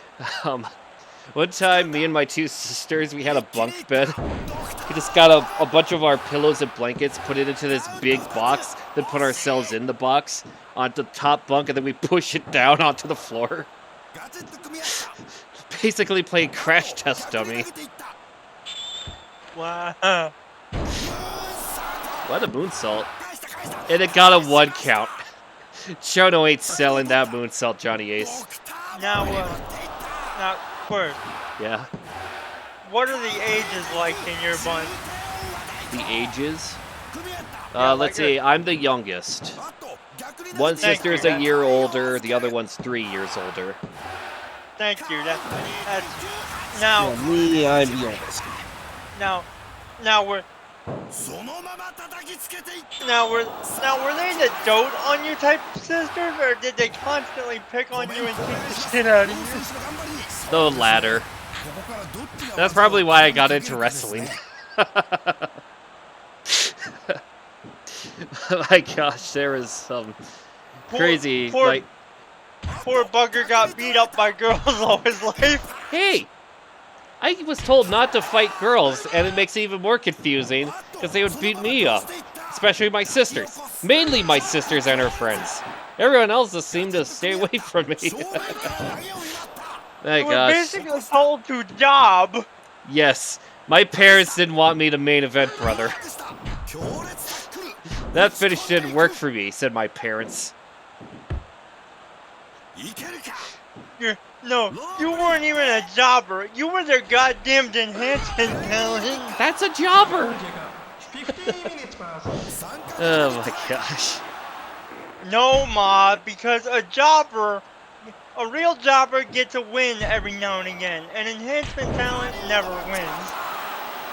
Enhancement talent is still the same. Like, say, Stalker Ishikawa, he's had, like, what, 7% of his matches has a win?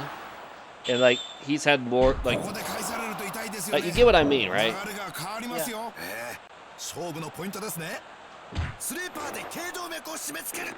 Jug's making a long typing. I think we got a crazy story coming up.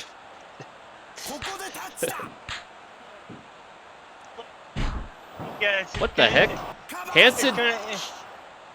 It's gonna involve snails, cheese, and a bit of sea salt. Johnny Ace got the pinfall over Masahiro Chono because Stan Hansen kicked Chono in the dick. Ah! I can't be the only one that saw that. People power. People, we're like dick kick power. Okay, let's see what the percentage is. Just enough. 70. Just enough. Just a sec, I'm gonna let the song play. It's good. Everyone, dance!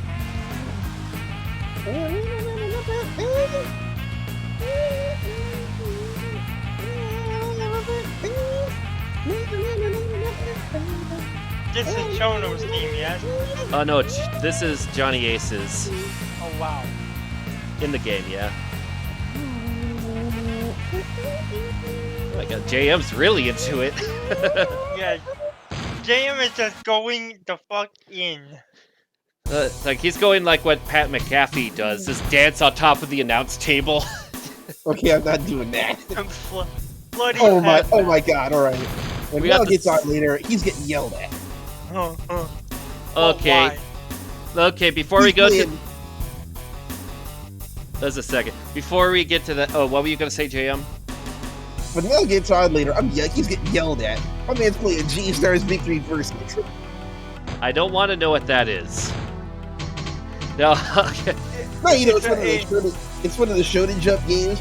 I'm hoping it's not the one that I'm thinking of that got banned by everybody a few years ago. Ah, okay. Okay, I will get the attire set up for Misawa, then I'll get to the part where Jug typed out their story. Which type are we looking at? The regular? the other regular, the classic, and the classic. We're going classic. Okay. Alright.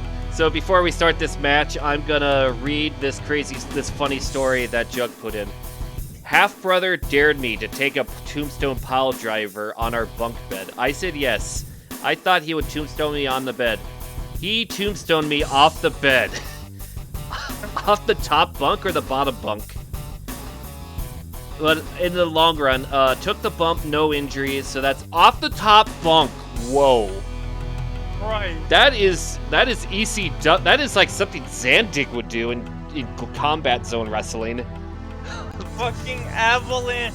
But hey, Avalanche. no tombstone. pain whatsoever, so that's a good sign, right? Because I saw no injuries. All the power went to your half-brother's knees.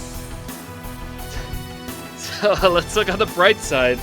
Your brother's a good worker. He made sure you weren't hurt. How much shit did you two get into for doing that? Probably the worst punishment they got was they were forced to watch the Smurfs or something. I don't know what punishment is in France.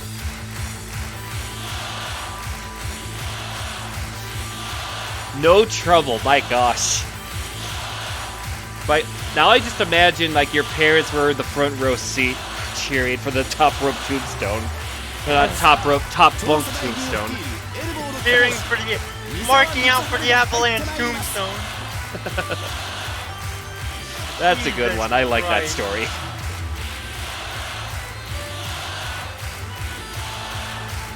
I remember one time when I was laying on the floor. Hey, this is when my little brother Aiden was much younger. He'd like run over and like jump on me a bit, and I like, you know, take it, kind of complain about it, and then eventually I remembered what you do in wrestling to counter a splash, and stuck my knees up. Yeah, let's just say he stopped doing that shortly after that. Good. My brain went, F this, I'm tired of taking this damn spot.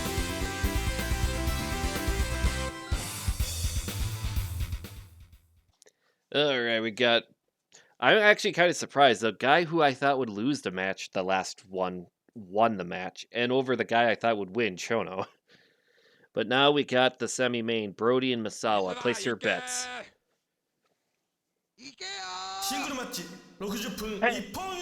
10 guineas on Misawa. So we got one Misawa.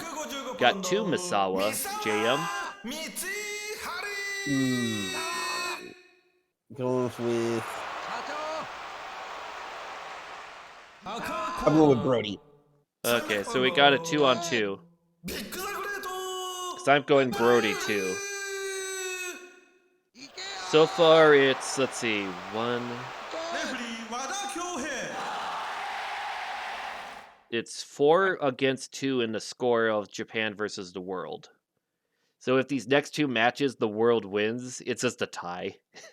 And then we'll have to do a dark match battle royal where the winner is like, I don't know, Tiger Mask or something.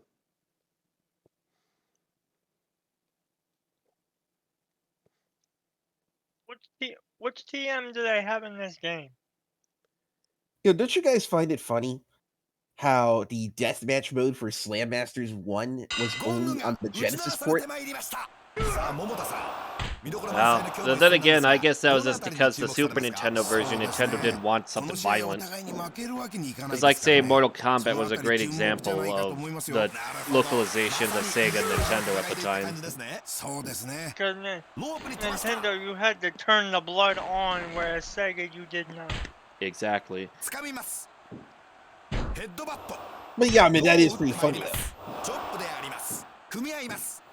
Yeah, now looking back at that time frame, since Jug is French, I take it from there. Jug, are you a man or a woman? I never asked that, actually. Make it easier, that way I can Instead of Yeah, talking one about... of the Okay, weapons is a man. metal crate. Yeah, one of the weapons is a metal crate.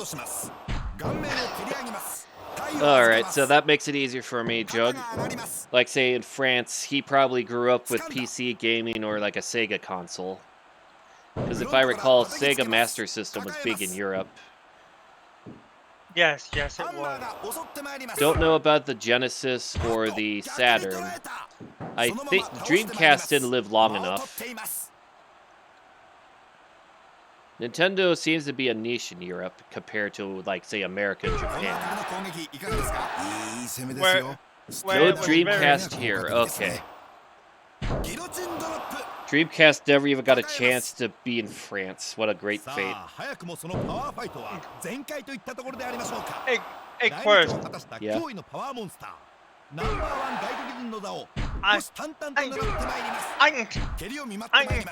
I can tell you why the Dreamcast never made it to France. Oh, why? Oh, here it goes. Actually, you know what? Since JM's gonna bitch about it, I'm not even gonna give him the ammunition. Wait, how am I gonna? Why would I ditch him? Now I'm curious to see what the reference is, but It's a Sunday joke. okay. You did? Oh, that's right. You lost a bet from last week. But yeah, we can talk about that later. Yeah, you did. Of course. Did I already mention to you that we should probably postpone it and Yeah, because we got a big New Japan show today to watch with everyone. plus Revolutions tonight, so I might be going over there and watching that when that starts. Alright. But, let's see. Jug says, no Dreamcast. NES was there, but nowhere near as big as it was in the US. Alright. Speaking of NES, what was everyone's favorite NES game? I grew up with. I never owned an NES. I had a Genesis. Okay. What am I blowing up? But I mean, like, you've ever played an NES? Yeah, my uncle had an NES. Okay. Zach, how about you? My favorite NES game, even though I've not played it on original hardware, is Mario 3. I will allow it. As long as you played an NES game in some way, I'll allow it. Like, Mario 3, I definitely put up there as the best NES game, too. With number 2 right behind it being Mike Tyson's Punch-Out. However, if I ever get the chance, I'd definitely like to experience my favorite NES game on original hardware. Alright. Just to say I've done it type of thing. Jug says Mike Tyson's Punch-Out also. Ooh, another good one, Contra. That was a fun one. You know, looking back, there are a lot of great NES games. Who here still has the Contra code memorized? Up, up, down, down, left, right, BA start. BA start select. Start select, okay. The hell? What's the code for? 30 lives instead of 3 in Contra, because you die in one hit, basically. Yeah. Ooh, Tiger Driver. The code's pretty much required. If you're a little kid, the code's pretty much required to make the game beatable, unless you're one of those kids who's just born with an aptitude for gaming. Yeah. Ooh, Master Blaster was a good one too. Sunsoft, I believe. Mega Man was great. Metroid was tough. Ooh. Another. Oh yeah. The House of the Dead remake comes out next month. If anybody has a Switch. All right. I have a Switch. That's 3 2.9s in a row. Brody is just making sure Misawa earns the win.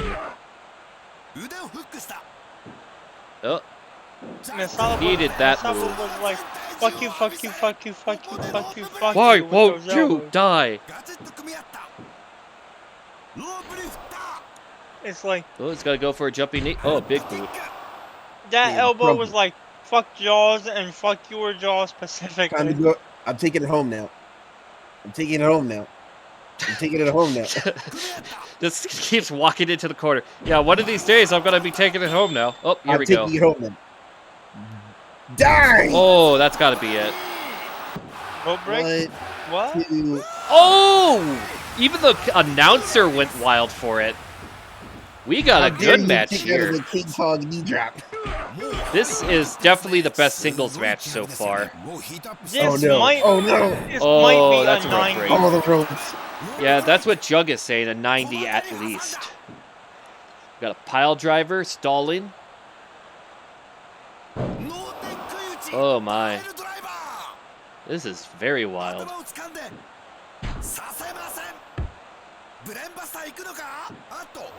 Oh, reverse that. That's good for Misawa fans. An elbow. Oh no! Oh, not Nope. enough to stop Bruiser Brody.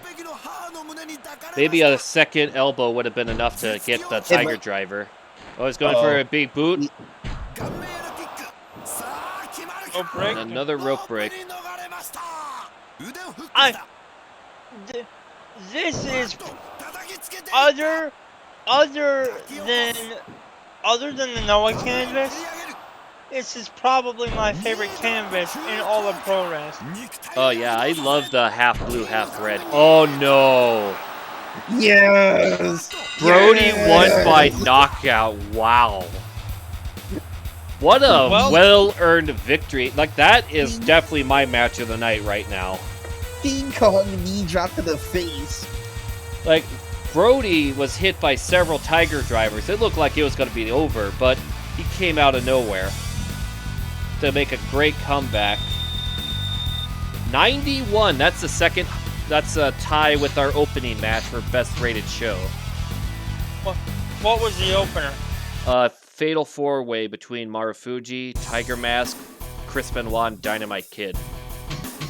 Let me guess. Tiger Mask goes over. Oh yes. Can I try and guess who ate the pin? It was elimination style. Well, I'm trying to guess who got eliminated last night. Oh, you're gonna Dynamite.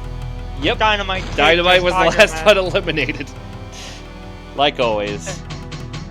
Alright, now let's see. Where is Hulk Hogan? There he is. As soon as you mentioned it was Dynamite Kid and Tiger Mask in the same match, my brain was like, yep, I know who the winner and the last elimination are. Yes, but let me tell you something, brother. There's main event here. At the Two-Man. You gotta see Hulkamania and Andre Mania. We over. Look, Japan, dude. What you gotta do? I was improvised. I hope it worked. Alright, and Andre the Giant. It know- worked. I was going through the workshop, right? Yeah. And I found the people from Blazing Tornado in the workshop. I found the people from 3 Count Bout in the workshop. I found the people from Slam Masters, both Slam Masters games in the workshop. Finally have Allenby in the fucking one. Yes, Alan B.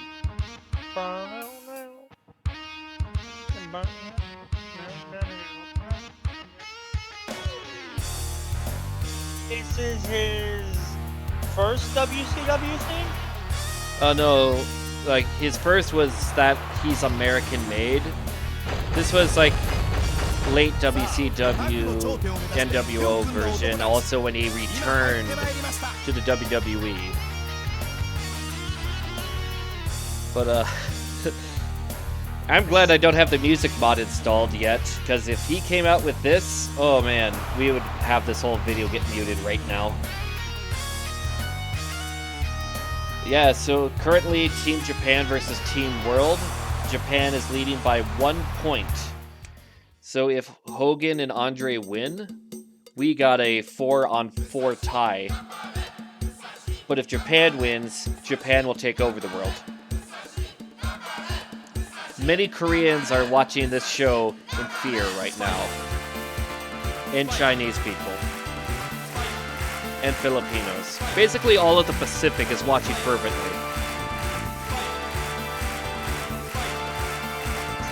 Except for Taiwan, because Taiwan's like, fuck you, naval defenses go burr.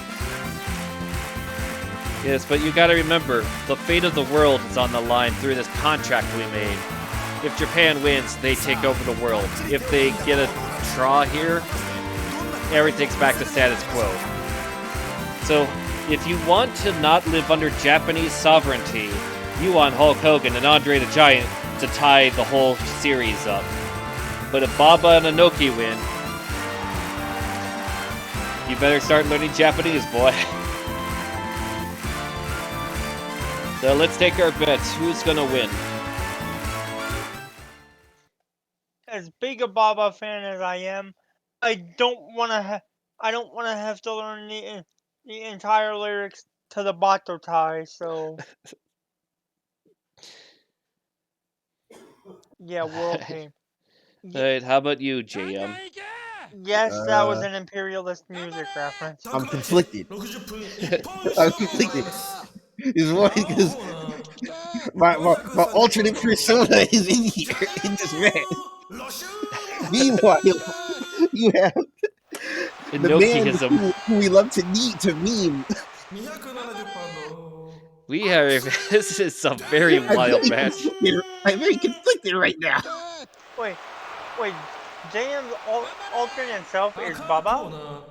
No. No, I know it's Hogan. I was fucking with you. The Hollywood Macho's gimmick. I just comment by Jug. If Team Hogan wins, we gotta break the tie. We got a tiebreaker match. So that's what Jug wants, is a bonus match. Meanwhile, in Japanese real fighting terms, we would go to Encho, which is extra round. Yeah. Or it's how they say in Soul Calibur, final round, fight. Jug, like, I'm reading the thing on No Mic Chat, like, Jug is literally marking out. Oh, yeah. They typed out the whole intro for Inoki in the game. Musashi Ganbare with the emoji. Never change, Jug. The only thing missing is the fight. Not to mention that Andre is probably a national hero over there when it comes to I mean, Andre the Giant is a national hero in places he doesn't even live in. Yeah, just keep him away from Akira Maeda. And Saddam Hussein. That Saddam story was crazy when I heard it the first time. Yeah. And also, keep Andre away from Akira Maeda. He'll be fine. Oh, yeah. You know, maybe, I mean, who'd have thought that the greatest power of the world to make Andre the Giant fear life itself is Saddam Hussein and Akira Maeda together.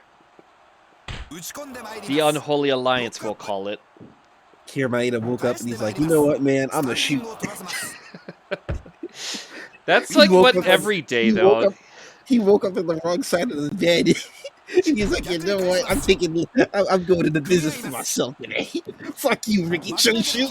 Kick him in the mouth. Just breaks his orbital, but what the heck? Like, Akira Maeda would make a great, like, absolute, like, there's a series on YouTube called Absolute Mad Lads where they just go with the craziest people ever.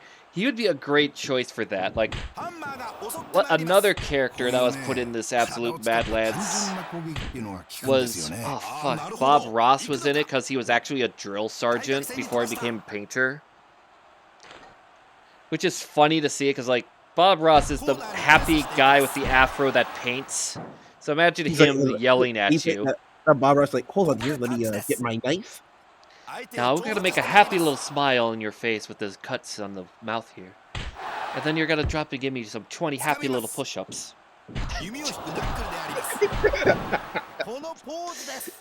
Oh, he taunted. Woo!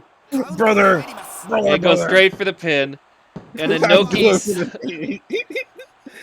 So he's like, I'm gonna grandstand and I'm a hot dog all I want. And then Noki gave him the courtesy of a 2, like going down for 2 seconds. Not a 2.9, but 2. Well, Jug, let me tell you something. Andre was drunk. It was just a match that should not have happened. Yeah, Andre came into the match drunk, and that's why Maeda was pissed because he laid down. Oh no, Bob is showing Inoki how it's done. And for another story, it took quite a lot of beer to get Andre drunk. Oh yeah. Andre completely came to that match drunk, and Maeda was mad because he's like not. Because Andre was like not cooperating. Oh my gosh! Remember that scene in? Oh, you could go first, Zach. Thank you. Jake told a story on the JRA about how they were going down the road somewhere, and Andre was just chilling in the back of his vehicle, and there happened to be beer back there, like a whole fuck ton of beer. And Minge drank like 18 beers and was not even bothered. Yo, man. Somebody showed this video. This is from the IGF, the good old Inoki Genome Federation, right? Oh yeah. My man, the Predator, and Carl Anderson had a shitty match. The Predator had a really bad night, and Antonio Inoki was so angry, he literally grabbed a chair and attacked the guardrail, telling him to finish the match. It was either finish the match or get out. I remember seeing that. I couldn't remember who was in the match. I just remember Inoki did that. And I think it was the Predator and Carl Anderson. Inoki had a whole fucking temper tantrum. What the fuck? Yeah, imagine having a match so bad that even Inoki's like, get the fuck out of here. Like, look, those punches are what he wanted to do in that moment. Yeah, he just grabs a steel chair. He was so disgusted by this match. Oh no. Running knee from Hogan. When the hell did Hogan ever do a running knee? Right now. In Japan. But I just remembered the funny story. Oh crap. I have to remember it again because I was waiting. Alright, you got time. I'll have to remember it soon. I think it involved Andre. Oh damn! Apparently you can set events on Discord and have people RSVP if they're interested. Okay.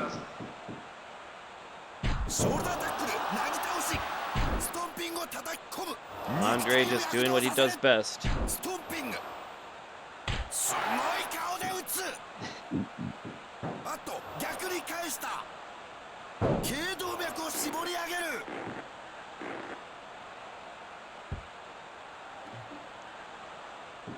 I'm back.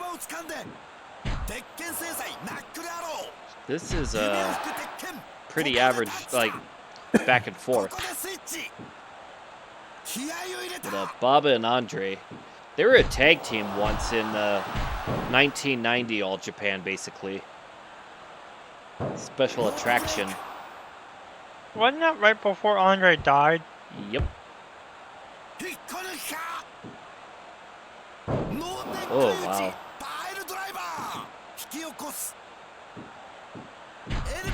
Oh yeah, that they did team for that, like, All Japan, New Japan, WWF co-promotional Tokyo Dome show. And yeah, but during that, New Japan stayed fighting New Japan guy. Yeah, they had the right idea just to be safe. It's like, I think that Summit also had Ultimate Warrior versus Ted DiBiase for the title in Tokyo Dome.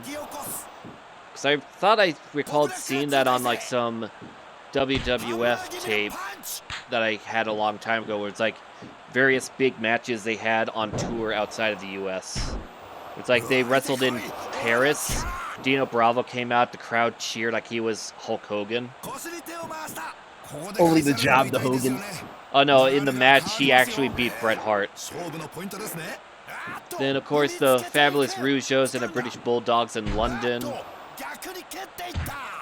the DiBiase Warrior in Tokyo. And for some reason, Hacksaw Jim Duggan, I can't remember where, but he got cheered. Like he was the hometown hero. What is it with Jim Duggan that it makes everyone cheer for him? Ho! Just going to ho is all it takes? Yes. Really?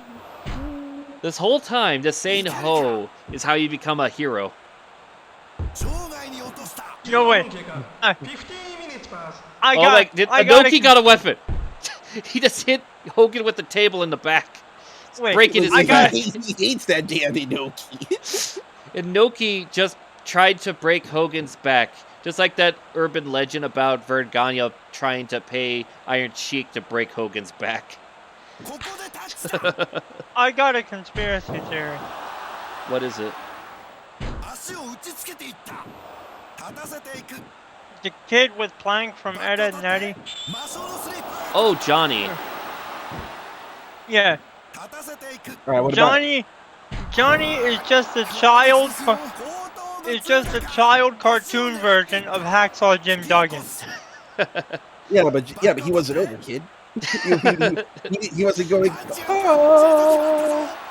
Hey, Plank! How? That's how you get it. And he wasn't a patriot. He wasn't an American patriot. He was just a kid. He's just a kid with the 2x4. But Jug also mentioned that Wrestling Summit had Randy Savage and Tenaru. I do remember that one. The crowd went wild for it, and it was short, unfortunately. Well, in the Fire Pro draft, if any of us had Tenaru and Macho Man, I'm going to make a tag team. I'm going to call him Grumpy Old Macho Man. That's what you were going to call them? Seriously? Yes, I'm gonna mix them all together, and we're gonna do it as a cross promotional with a movie called Grumpy Old Men. Now, I don't know if you guys know that movie, but it's pretty big in my state because most of it was filmed here. But for some reason, Minnesota's cheap to make films, but they rarely do make movies out here. Like, the biggest movie we ever had was Jingle All the Way, starring Arnold Schwarzenegger. And a Tim Allen movie. But that was also set in Minnesota. Yeah. But you get what I mean. Ever been to a Vikings game? Yeah, 2 of them. Well, actually 3. Musashiism because of the Inoki in this game is Musashi. Baba wins. Japan is taken over. And Hogan took the pin. I guess that finish did work for him, brother. He's like, I'll take the pin as long as it's not Inoki. Oh, wow. Alright, let's see what the crowd says. I'm going to say 70s. 65. Alright, JM? 80. Alright, Jug says 73. Not even the nice number. What a lackluster main event. Japan takes over the world, and this is what they do. Well, this is the greatest night in the history of our sport, quoted Tony Schiavone. Or as his new name is, Tomohiko Shavanti. Well, there's a request show. What was everyone's favorite match from what we saw for Jug's show? I'm much late to it. Bye-bye. Aw, man. Wait, why did he leave? Rasta came in we just finished the show, so he's sad. He could have just stayed. So far, I think everyone's gonna say Brody Misawa, right? Yep. All right. Well, thank you all for coming. We'll see you on the next one.